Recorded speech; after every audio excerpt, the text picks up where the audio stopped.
Muy buenos días, le damos la bienvenida a esta transmisión especial que hace el Instituto Colimense de Radio y Televisión, que ofrece la Secretaría de Salud de Gobierno del Estado de Colima, y bueno, para actualizar, para señalar cuál es la situación actual del COVID-19 en la entidad, en el Estado. Hoy es jueves 7 de mayo de 2020, agradecemos la presencia, como cada mañana, de la titular de la Secretaría de Salud, la licenciada Leticia Delgado Carrillo, y también esta mañana la acompaña el doctor Luis Antonio Bermúdez Aceves, quien es coordinador del Consejo y del Centro Estatal de Trasplantes. Más adelante darán también respuestas a las preguntas que han sido enviadas por los medios de comunicación, por los periodistas del Estado, y para ello contaremos con la presencia de la doctora Diana Carrasco Alcántara, quien es epidemióloga de la Secretaría de Salud del Estado y jefa de la Jurisdicción Sanitaria número 1. Iniciamos con la rueda de prensa virtual de esta mañana de jueves. Hola Edgar, buen día doctor, buen día a todas y a todos. Gracias por estar con nosotros como todos los días de la semana, a los medios de comunicación que nos atienden, así como a la población en general que nos sigue a través de la señal del Instituto Colimense de Radio y Televisión. Gracias al equipo de intérpretes de la lengua de señas mexicanas, con quienes podemos estar en contacto con la comunidad silente. Buen día a todos. Hace 31 días que el Estado entró en la fase 2 de la contingencia por el virus del SARS-CoV-2, que ha atacado a 182 países en el mundo. El virus ya afectó a más de 3.8 millones de personas y cobrado la vida de más de 265,000 seres humanos. En México son 27,634 las personas contagiadas y 2,704 defunciones. El 10% de los casos es una defunción, es decir, una de cada 10 casos muere en México por la enfermedad del COVID-19. En el estado de Colima, la situación crece en casos y defunciones. Eso a pesar de que el 76% de los casos estudiados han sido negativos, es decir, 211 descartados de 276 personas con síntomas. Los casos se han incrementado a 36 en el territorio estatal. Los últimos dos se trata de una mujer de 23 años, residente de Villa de Álvarez, quien es atendida de manera ambulatoria. así como de un varón de 38 años con residencia en Manzanillo, quien se encuentra hospitalizado grave y se encuentra intubado. Manzanillo registra ya 21 casos y 6 lamentables defunciones. Le sigue Villa de Álvarez con 6 casos, Colima con 4, Cuauhtémoc con 2, Tecomán y Minatitlán con 1 caso y Armería con 1 defunción. Sin casos confirmados están Coquimatlán, Comala e Ixtlahuacán. De los 36 casos, afortunadamente 19 han logrado su recuperación y les insistimos que sigan atendiendo las medidas de prevención junto con todas y todos quienes habitamos en Colima. Hoy tenemos 31 personas de las cuales se tiene pendiente su resultado de laboratorio. De estos, 21 tienen su tratamiento ambulatorio desde su domicilio particular. 10 están hospitalizados y no tenemos hasta el momento ninguna defunción sospechosa. Sobre el tema de las defunciones, el día de ayer, en este mismo horario, les confirmábamos el 6º deceso ocurrido en el municipio de Armería. Y el día de hoy, lamentamos el 7º fallecimiento que recae en un varón de 61 años de edad con residencia en Manzanillo, cuyo resultado pendiente por parte del IMSS fue apoyado por el Laboratorio Estatal de Salud Pública para su pronta confirmación. Las comorbilidades que hubo en ambas defunciones aceleró el efecto del virus en su organismo, lo que les llevó a su lamentable deceso.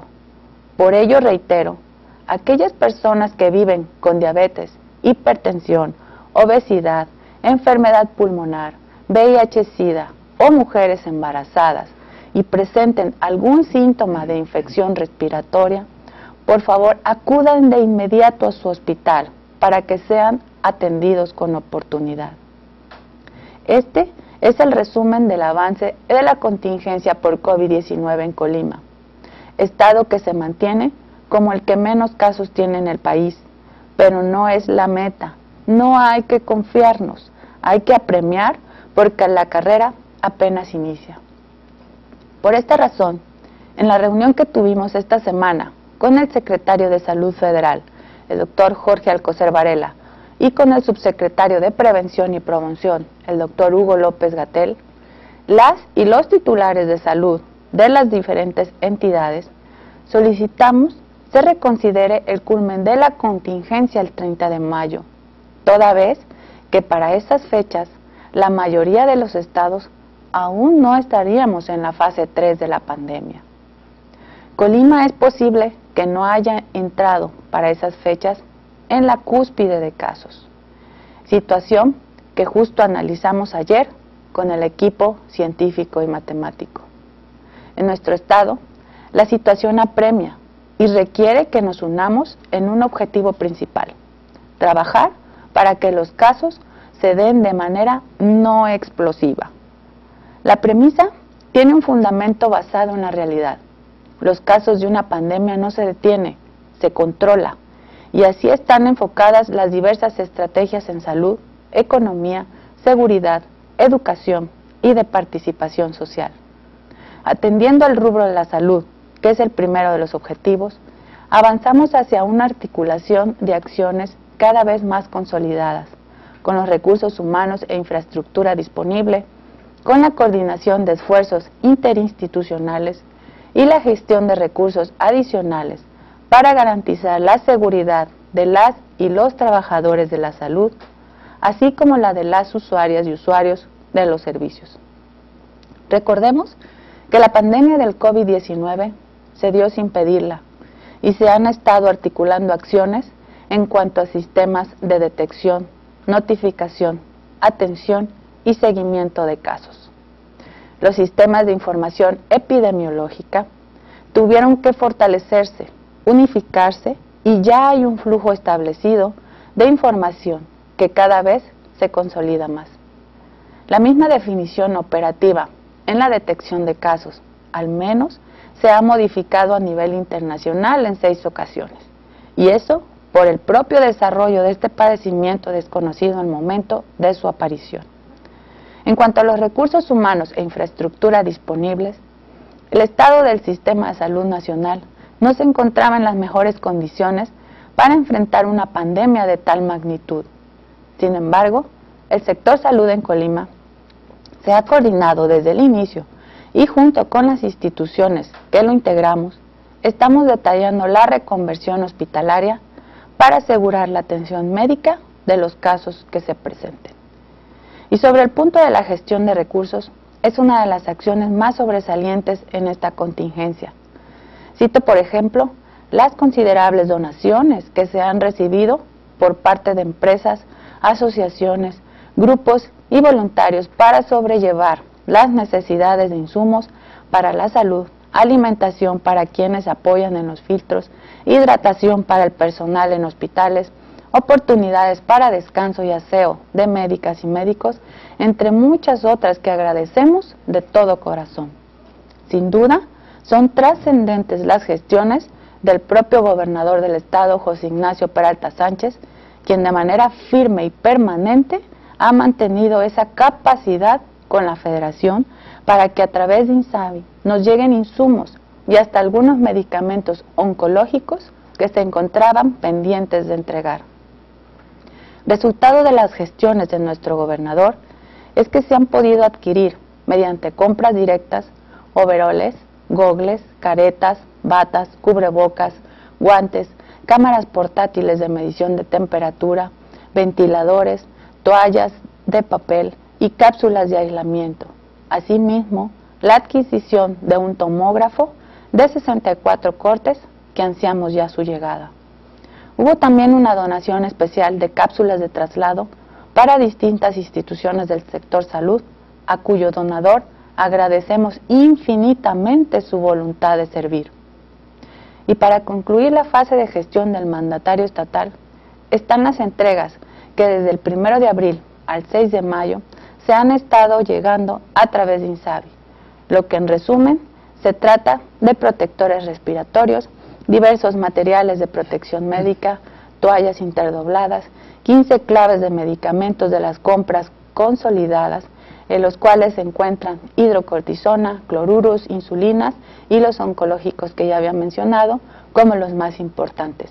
En total, pieza por pieza, acumuladas, resultan en 43,000 piezas.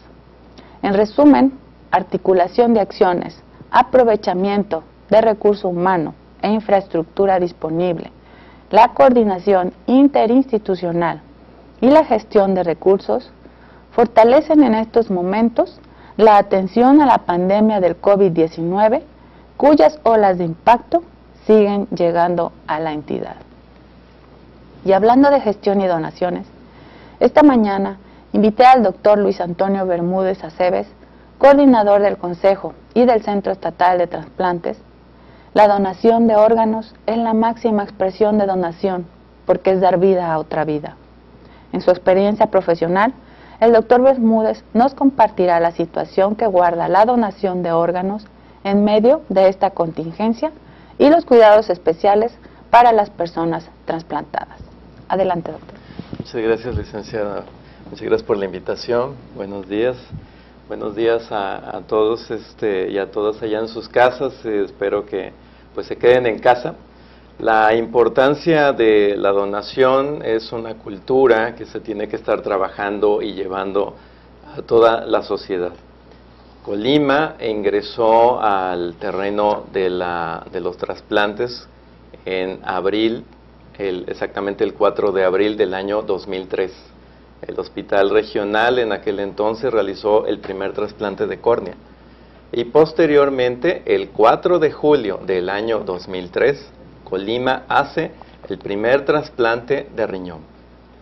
A la fecha, Colima está retomando la cultura de donación y para ello creó lo que es el Consejo Estatal de Trasplantes el 29 de noviembre del 2019 y desarrolló el Centro Estatal de Trasplantes el 2 de marzo de este año. Estábamos cerca de la pandemia, apenas escuchábamos de este nuevo virus que actualmente pues nos tiene preocupados, pero ocupados también para poder encontrar la mejor manera de proteger a la población. Colima entonces retoma su historia y, como les repito, el 4 de abril del 2003 es el inicio del Estado en trasplantes. Actualmente se estaban realizando capacitaciones hacia personas que estarán ligadas directamente con los equipos de trabajo de trasplante y de procuración. Llevamos una relación con el Centro Nacional de Trasplantes, que es una entidad que rige y da indicaciones a nivel nacional para cada uno de los estados. El Centro Estatal de Trasplantes, la función es dar a conocer la ley del fomento de la cultura de procuración y de donación. Elaboraremos equipos de trabajo en los hospitales y se dará información suficiente a las personas que así lo necesiten. Actualmente la licencia es para hacer trasplante de córnea y de riñones.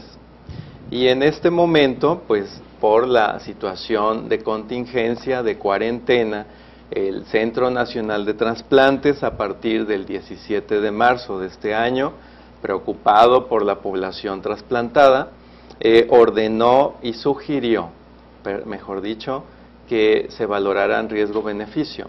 Y actualmente puedo decirles que todavía se hizo una confirmación el 6 de abril en una videoconferencia donde nos reunimos todas las entidades, todos los centros estatales de trasplante, donde nos pusimos de acuerdo en detener los protocolos de trasplante. No está detenido las urgencias de un trasplante, hay una lista nacional, pero sí las posibles procuraciones y trasplantes que pudieran haber estado programados en este momento no se llevan a cabo, porque necesitamos conocer al virus y su impacto en la población. Puedo señalarles también que el último boletín del Centro Nacional de Trasplantes, un boletín informativo especial de trasplantes y COVID-19, al 4 de mayo de este año se han detectado 16 pacientes trasplantados. De ellos, 2 trasplantados han fallecido y tenemos conocido 12 casos confirmados y 4 casos negativos. Es el reporte que da el Centro Nacional de Trasplantes.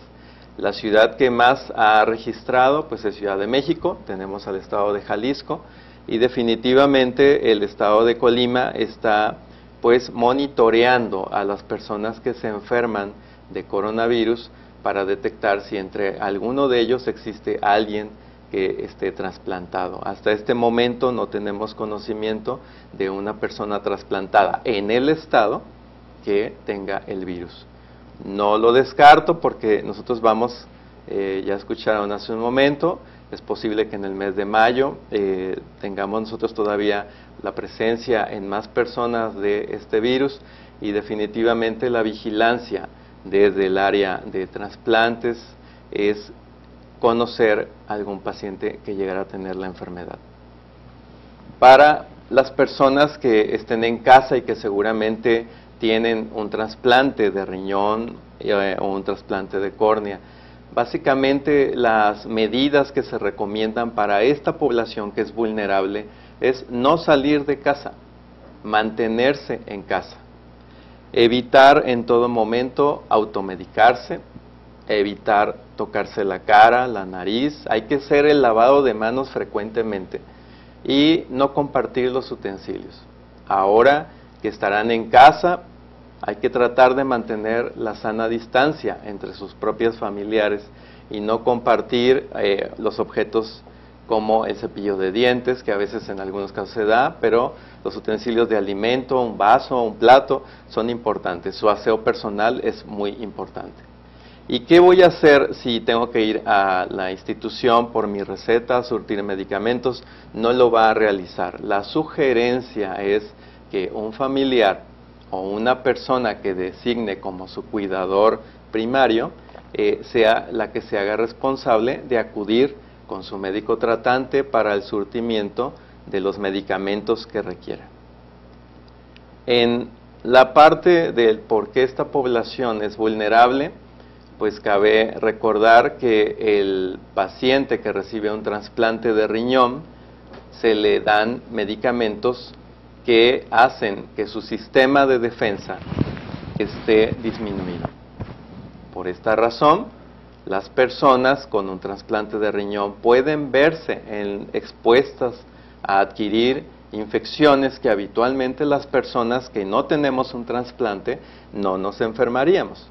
Y las personas con enfermedades como del riñón, al darles un medicamento para disminuir su defensa, con esto evitan un rechazo del órgano trasplantado, pero se exponen a infecciones que pueden estar en el medio ambiente o transmitirse de una persona a otra.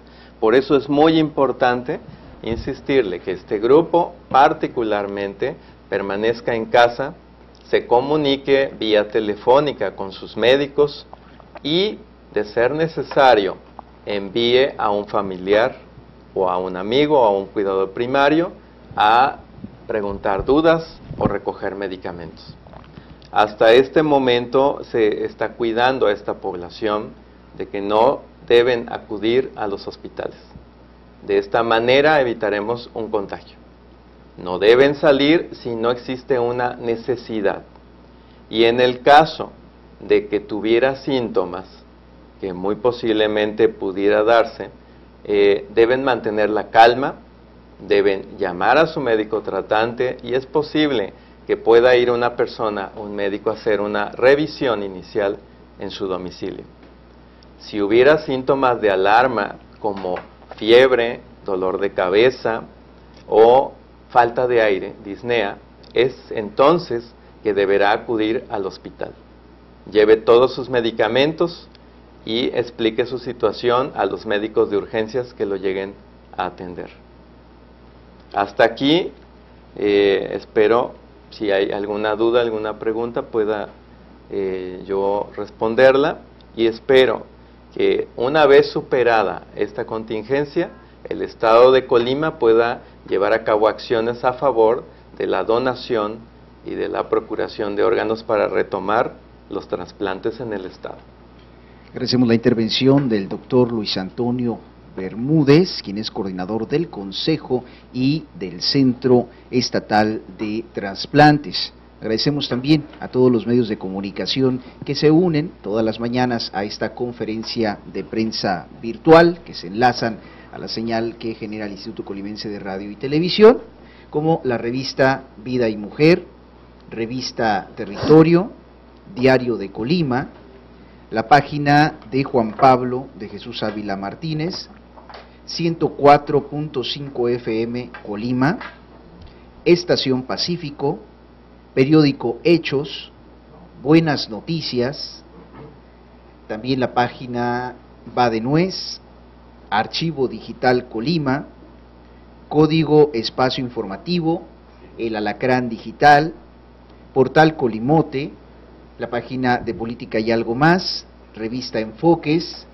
La Poderosa de Manzanillo, AF Medios, la página de Gobierno Colima, Infosistema Colima, Secretaría de Salud Colima, también Conexión al Aire en Facebook y por FM 98.1, Colima al Día y por supuesto Canal 12.1 Colima.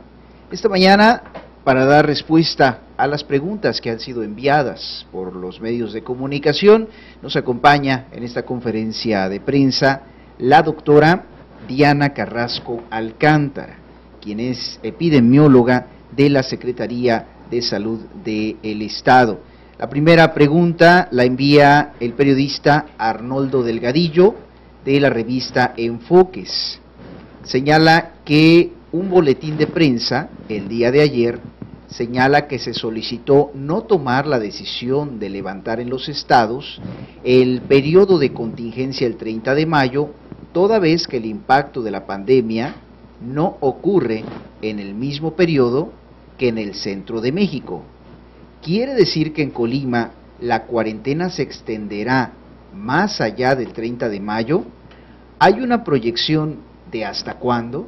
Es lo que pregunta Arnoldo Delgadillo. Sí, muy buenos días. Respecto a esta pregunta me gustaría comentar que efectivamente cada estado está manifestando y está teniendo un panorama totalmente diferente en cuestión de la pandemia.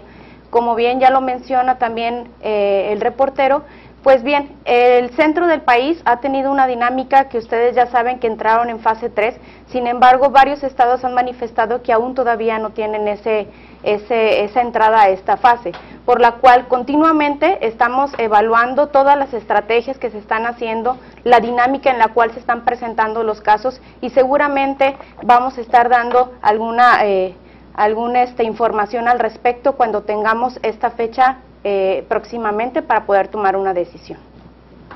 Marta de la Torre, corresponsal del Heraldo de México, envía las siguientes preguntas. Colima es el estado que menos casos confirmados de COVID tiene, pero también es el que menos pruebas hace. Tan solo tomando en cuenta los estados con menos habitantes, Colima tiene 711,235, según el censo de INEGI en 2015, ha hecho 259 pruebas, sumando casos descartados, sospechosos, confirmados. Baja California Sur, 712,029 habitantes, 1,321 pruebas, y Campeche, con 899,931 habitantes, 487 pruebas. La pregunta es la siguiente: ¿cuál es la razón por la que se hacen tan pocas pruebas en el estado de Colima? Bueno, pues bien, nosotros nos estamos rigiendo por un modelo centinela que dicta a nivel federal, en el cual establece que se tienen que tomar muestras únicamente donde están las USMER, que son las unidades de salud monitoras de enfermedades respiratorias. Me gustaría comentar al respecto que Colima tiene 9 USMER, principalmente de estas 9, la mayoría son de la Secretaría de Salud. Campeche tiene 7 USMER, principalmente tiene mayor número IMSS. Baja California Sur tiene 11 USMER, principalmente también IMSS. En este modelo centinela dictado por nivel federal, comentan que 1 de cada 10 se tiene que muestrar de los ambulatorios y el 100% de los graves. En este caso, si los del IMSS tienen mayor derecho a audiencia, tienen mayor acceso a buscar atención por la cuestión de mayor número de contagios. En este caso, estos estados que tienen mayores unidades centinela, pues pueden tomar alrededor de 4 hasta 5 muestras diarias, y si ahí ya está mayormente el número de contagios, pues seguramente las personas están requiriendo mayor atención, que nos obliga a dar a este número de muestreo. ¿Cuál es la causa que la mayoría de los confirmados, y de estos todos los pacientes de más de 60 años de edad, son reportados como graves y algunos hasta intubados? ¿Los pacientes están llegando tarde a recibir atención médica? ¿Qué se va a hacer para que acudan a tiempo? Bueno, me gustaría también comentarles que en promedio de los casos que hemos tenido, para buscar atención tienen alrededor de 3 días. Sin embargo, esto que comentan en esta pregunta va muy relacionado a la carga de enfermedad. Aquí hay algo bien importante, mencionan mayores de 60 años. 1, ya estamos hablando de un riesgo de vulnerabilidad, y si a eso le sumamos que son hipertensos, viven con diabetes, viven con obesidad, tienen insuficiencia renal crónica, se van aumentando la suma de riesgos, y esto es lo que conduce que esta persona pueda llegar y efectivamente caer en una atención que requiera intubación. En este sentido, necesitamos nuevamente hacer un exhorto a todas las personas que viven con algún riesgo de vulnerabilidad para complicarse por COVID, que se queden en aislamiento en casa, que tomen las medidas preventivas y ante el primer síntoma que hemos estado comentando continuamente, que busquen atención médica, ya sea por el 800 de salud, o bien si presentan disnea, que es problemas respiratorios, que no pueden respirar, ir y buscar atención médica en urgencias hospitalarias. Por último, también pregunta Marta de la Torre, corresponsal del Heraldo de México: ¿cuántas llamadas diarias o semanales se están recibiendo actualmente en promedio al número 800 de salud? Y de esas, ¿qué porcentaje son de personas que están reportando tener síntomas de enfermedad respiratoria. Muy bien, desde que se instaló esta estrategia 800 de salud hemos tenido 1,127 llamadas, donde el promedio que estamos recibiendo es de 20 llamadas diarias, y me gustaría comentar cuál es la principal inquietud de las personas que están marcando, que marcan para pedir medidas preventivas sobre el COVID. En segundo punto es para atención médica, y en tercer punto temas relacionados con las declaratorias de emergencia sobre el COVID-19. Agradecemos en esta rueda de prensa la participación de la titular de la Secretaría de Salud, la licenciada Leticia Guadalupe Delgado Carrillo. Muchas gracias, secretaria. También de la doctora Diana Carrasco Alcántara, epidemióloga de la Secretaría de Salud. Gracias. Y al doctor Luis Antonio Bermúdez Aceves, coordinador del Consejo y del Centro Estatal de Trasplantes, por su participación en esta rueda de prensa virtual. También al equipo que interpreta esta misma rueda de prensa a través de el idioma de lenguaje de señas mexicano, y a los medios de comunicación, principalmente a usted por sintonizarnos. Recuerde que esta rueda de prensa se realiza de lunes a viernes a partir de las 8:30 de la mañana. Buenos días.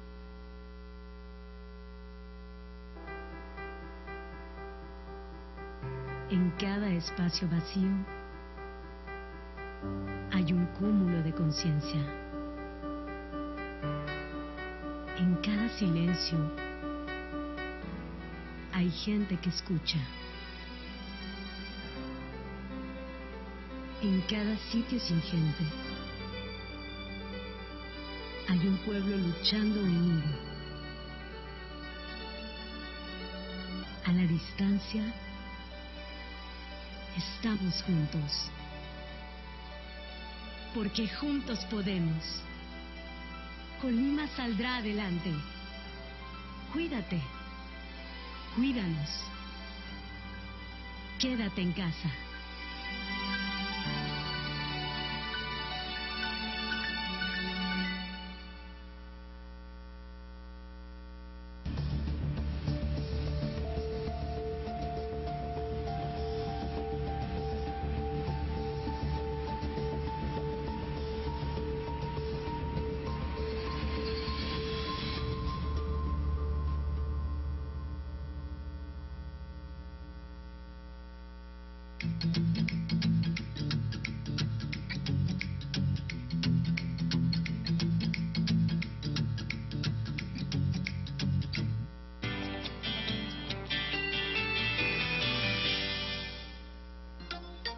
Si tienes al menos 2 de estos 3 síntomas: tos seca, fiebre de 38 grados o más, dolor de cabeza, quédate en casa y llama al 800 de salud. Ahí te dirán qué hacer.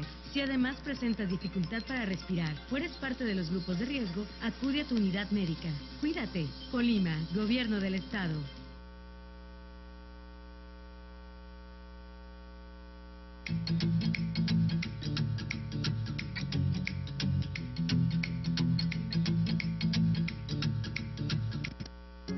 Recuerda, debes escuchar a los demás.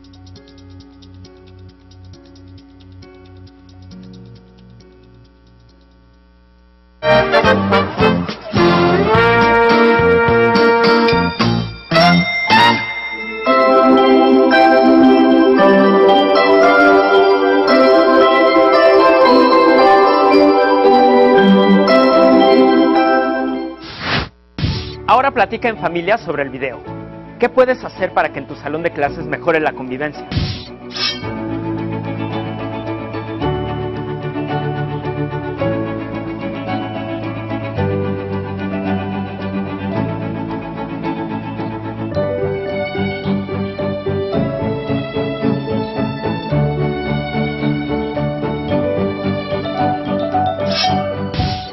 Recuerda que todos podemos contribuir a mejorar la convivencia en el salón de clases y en la escuela. Veamos el siguiente video.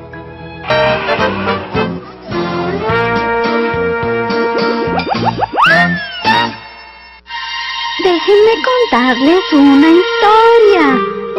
Había unos niños que no prestaban atención a nada ni a nadie. No hacían caso de las reglas o instrucciones que encontraban en su casa, la escuela y la casa. si veían un anuncio que decía no pasar, ellos se pasaban y por esta razón se habían lastimado varias veces. Cuando veían un anuncio que decía guardar silencio, ellos no hacían ningún caso y hasta se burlaban de las personas cuando les decían que estaban actuando mal. Estos niños creaban mucho desorden, pues cualquier regla que había la ignoraban. Si veían niños formados, los empujaban para ser ellos los primeros en lugar de guardar su turno. ¡Un momento! ¿Qué está pasando aquí? No me está gustando esto. ¿Ustedes creen que lo que están haciendo estos niños está bien? Estos niños un día vieron un anuncio que decía: solo los superhéroes pueden pasar por este lugar. Ellos trataban de entrar, pero no podían. Otros niños entraban y salían muy contentos, pero ellos no podían pasar. Ellos se pusieron muy tristes, pues querían ser como los superhéroes. Entendieron que está mal no hacer caso de las reglas o instrucciones que son para protegerlos. Así que ellos empezaron a seguir las reglas e instrucciones. Los niños pronto pudieron entrar al lugar donde solo los superhéroes pueden pasar. Ellos encontraron que es importante obedecer las reglas e instrucciones para mantener el orden y que hacerlo los hace sentirse muy orgullosos de sí mismos.